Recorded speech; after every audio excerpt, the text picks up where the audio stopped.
आम्ही ज्या ठिकाणी राहतो आणि ज्या भागामध्ये राहतो त्या भागामध्ये जास्तीत जास्त भाडेकरू आहेत आणि एका एका घरामध्ये 4-5 3-4 असे भाडेकरू आहेत. तर आम्ही राहतो इथे सुद्धा 5 भाडेकरू आहेत. आणि नवीन ठिकाणी गेलं, नवीन रूमवर गेलं तर नवीन काही ना काही आणावंच लागतं. फरशी पुसायचा मॉप, टॉयलेट घासायचा ब्रश आणि नळासाठी सुद्धा नळाची जी गाळणी असते ती आणलं. काल रात्र दिवसापासून कंटिन्यू असा पाऊस आहे. तर सकाळचं स्वयंपाक झालेला आहे. रात्रीची जी भुंबोड्याची भाजी होती तीच आहे, फक्त गरम गरम भात ठेवला, चपात्या टाकल्या.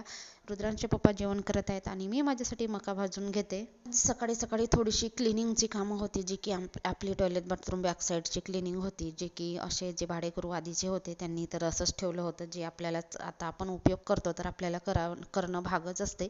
नंतर मी 2:30-3ला जेवण केली आणि रुद्रांशला नवीन मित्र मिळाले. तर काय, रुद्रांश गेला फिरायला त्यांच्यासोबत. म्हटलं जा थोडासा मोकळे पाय करून ये, नाहीतरी टी व्ही नाही लावली तर घरातल्या घरात तो बोर सुद्धा होतो.